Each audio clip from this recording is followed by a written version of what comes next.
मित्रों नमस्कार, भारत माता की जय, वंदे मातरम, जय श्री राम। मित्रों मैं दिलीप पांडे, स्वागत है आपका मेरे YouTube चैनल में। मित्रों पूरे देश की निगाहें जो थी वो 4 मई पर थी, क्योंकि 4 मई को 5 राज्यों के चुनाव परिणाम आने थे और आज जो चुनाव परिणाम आ चुके हैं उसमें जो एक बहुत बड़ा ऐतिहासिक परिवर्तन जो है वो पश्चिम बंगाल में दिखा गया है, जहां पर कि अब बीजेपी लगभग 200 सीटों के साथ पश्चिम बंगाल के अंदर सरकार बनाने जा रही है। ये जो पूरा पश्चिम बंगाल का चुनाव हुआ, इस चुनाव को अगर देखा जाए तो बीजेपी ने इस चुनाव में न सिर्फ अपनी पूरी ताकत झोंकी, बल्कि जो संवैधानिक संस्थाएं हैं, चाहे वो सुप्रीम कोर्ट हो, चाहे वो चुनाव आयोग हो, चाहे वो केंद्रीय सुरक्षा बल हो, उन सभी मतलब पूरा इस जीत में, पश्चिम बंगाल की इस बीजेपी की जीत में इन सभी का पूरी तरह से 100% योगदान रहा है। यानी अब तक जो बीजेपी हमेशा ये कहती थी, या हमेशा बीजेपी के नेता अगर आप उनसे बात करो कभी, तो हमेशा क्या कहते थे कि हमें तो मुसलमानों को योजनाओं में हिस्सा देना ही पड़ेगा, हम हिंदू राष्ट्र की बात नहीं कर सकते, या हम चुनाव में तो कर सकते हैं पर हम जो अपनी सरकार चलाते हैं उसमें हमको सबको ही फायदा देना पड़ेगा। तो उसके पीछे हमेशा वो ये तर्क देते थे कि क्या करें, ये संविधान में लिखा हुआ है, क्योंकि संविधान सेकुलर है। तो जिस तरह से बीजेपी ने पश्चिम बंगाल के चुनाव को जीतने के लिए पूरी तरह से संवैधानिक संस्थाओं का न सिर्फ संपूर्ण इस्तेमाल किया, बल्कि संवैधानिक ताकत का भी, संविधान का भी पूरी तरह इस्तेमाल किया, उसी तरह अब बीजेपी को यह बहाना बनाना छोड़ देना चाहिए कि हम देश को इसलिए हिंदू राष्ट्र नहीं बना सकते क्योंकि संविधान हमको इस बात की इजाजत नहीं देता है। क्योंकि संविधान के पहले पन्ने पर भगवान राम का फोटो है, इसीलिए पूरे संविधान को भगवान राम के फोटो के हिसाब से परिभाषित कैसे करना है वो जिम्मेदारी बीजेपी को लेनी चाहिए। और बीजेपी को जब पूरे देश के अंदर हिंदू जनता इतना अपार समर्थन दे रही है तो उसको हिंदुत्व के लिए काम करना चाहिए। मित्रों मैं ये समझता हूं कि ये पूरे जो 880 साल हैं, मतलब अगर हम पूरे 1000 सालों के बीते पश्चिम बंगाल के इतिहास को देखें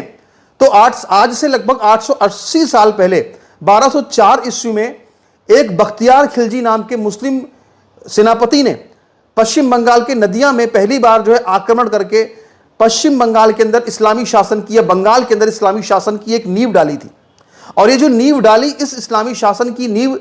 जो पड़ी, इसके लगभग अगर देखा जाए तो 550 साल बाद 1757 में इसके बाद फिर अंग्रेजों ने वहां पर अपनी जड़ें जमा ली प्लासी के युद्ध के बाद। इसके बाद 190 साल तक अंग्रेजों का बंगाल के अंदर राज रहा और इसके बाद आजादी मिली और फिर जो 75 साल जो बीते, ये 75 साल में अगर देखा जाए तो जो शासन रहा वो पूरी तरह से एक मुस्लिम प्रभाव वाली सरकारों का शासन रहा, मुस्लिम जनसंख्या के प्रभाव वाली सरकारों का शासन रहा।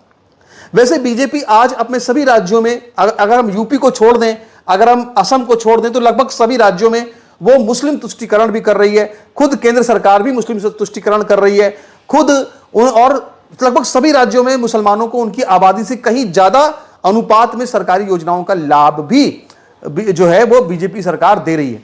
लेकिन अब चूंकि पश्चिम बंगाल में इतनी बड़ी विजय हुई है, इतनी प्रचंड हिंदू एकता हुई है कि आप सोचिए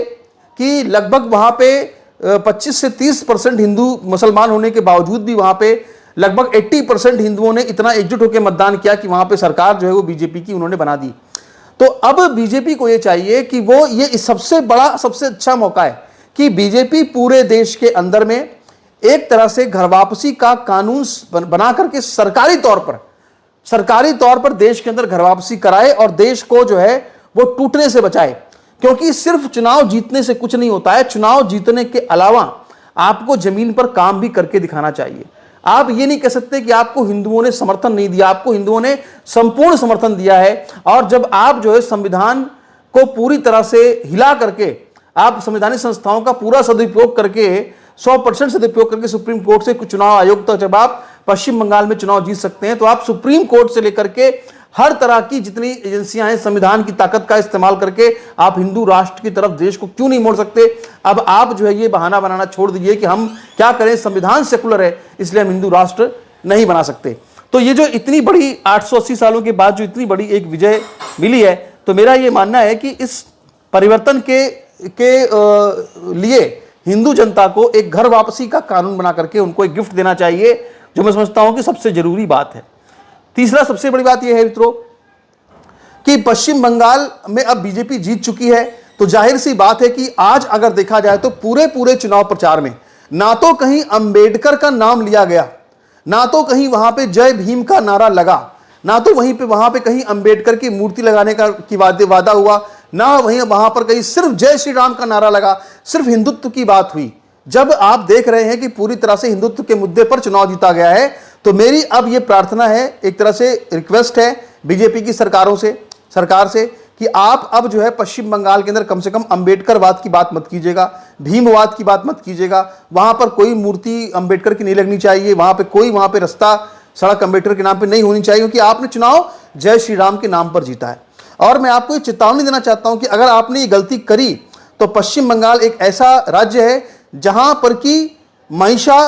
की देवी दुर्गा की पूजा होती है, और एक समय में ये जो पूरा इलाका था, ये जो बंगाल का पूरा इलाका था, कुछ और इलाके मिलाकर के यहाँ पे महिषासुर का राज बताया जाता था। देवी दुर्गा ने महिषासुर को मारा और इसके बाद वहां पे सनातन की स्थापना की। अगर आप ये समझिए कि जो बहुत सारे दलित चरमपंथी संगठन है जो कि महिषासुर को अपना जो है वो क्या कहते हैं मूल निवासी मानते हैं, अपना महापुरुष मानते हैं, तो अगर आपने वहां पे दलितवाद या भीमराव अंबेडकर वाद को अगर आपने वहां आगे बढ़ाया, तो वहां पे आप देखेंगे कि वहां पर जो है वो अंबेडकर की अगर ज्यादा वहां प्रभाव पड़ा दलित विचारधारा का, जो कथित चरमपंथी दलित विचारधारा है, तो आप समझ लीजिए कि देवी दुर्गा की पूजा करना मुश्किल हो जाएगा, वहां पे महिषासुर का बचाव शुरू हो जाएगा। इसीलिए मेरी ये प्रार्थना है, रिक्वेस्ट है कि कृपया पश्चिम बंगाल को कम से कम अंबेडकरवाद से पूरी तरह से आप दूर रखें, ये मेरी प्रार्थना है।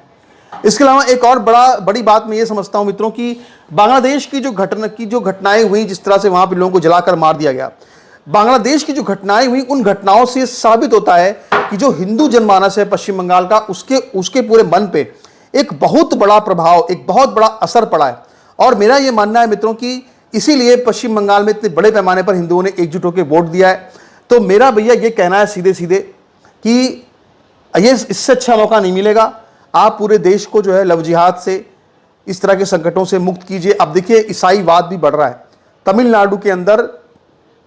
पहली बार पार्टी बनाई थलपति विजय ने, चुनाव लड़े और वो देखिए चुनाव भी जीत रहे हैं, वो उनको 100 से ज़्यादा सीटें मिल रही हैं, लेकिन वो एक ईसाई व्यक्ति हैं, जहाँ तक मुझे जानकारी वो ईसाई व्यक्ति हैं। तो आप देखिए कि देश में जिहाद भी बढ़ रहा है, देश में ईसाईवाद भी बढ़ रहा है। तो सिर्फ चुनाव जीतने से, सरकार बनाने से कुछ नहीं होता है।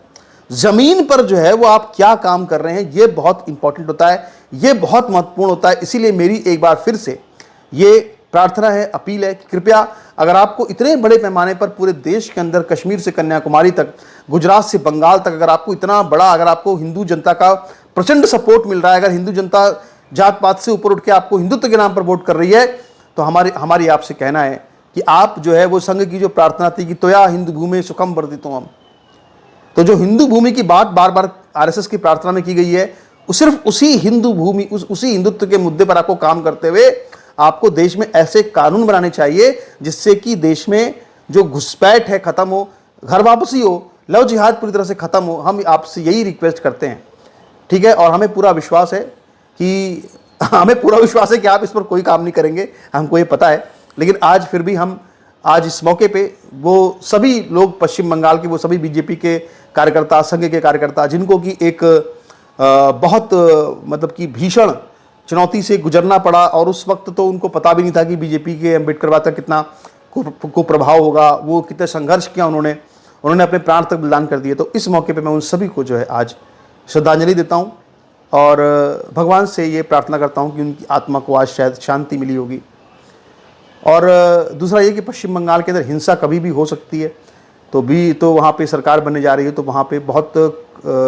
कड़ी सुरक्षा की ज़रूरत है, ये मेरा आपसे कहना है। बाकी जहाँ तक यूजीसी की बात है, यूजीसी की जो लड़ाई है वो जारी रहेगी। और पूरे उत्तर भारत में देखा जाए तो जो बड़े बड़े राज्य हैं, जो हिंदी पट्टी है, वहाँ पे अभी भी यूजीसी का बहुत प्रभाव मैं मानता हूँ, मुद्दे का अभी है। और बीजेपी को चाहिए कि वो इन सब मुद्दों को सुलझाए, वरना उसकी जो क्या कहते हैं कि जनता ही जीत दिलाती, जनता ही जनाजा निकाल देती है, तो उसको भी इसे समझना पड़ेगा। बाकी आपके इस पर क्या विचार है, अपने विचार रखिएगा, आपके विचारों का स्वागत रहेगा। नमस्कार, धन्यवाद। भारत माता की जय, वंदे मातरम, जय श्री राम, हर हर महादेव।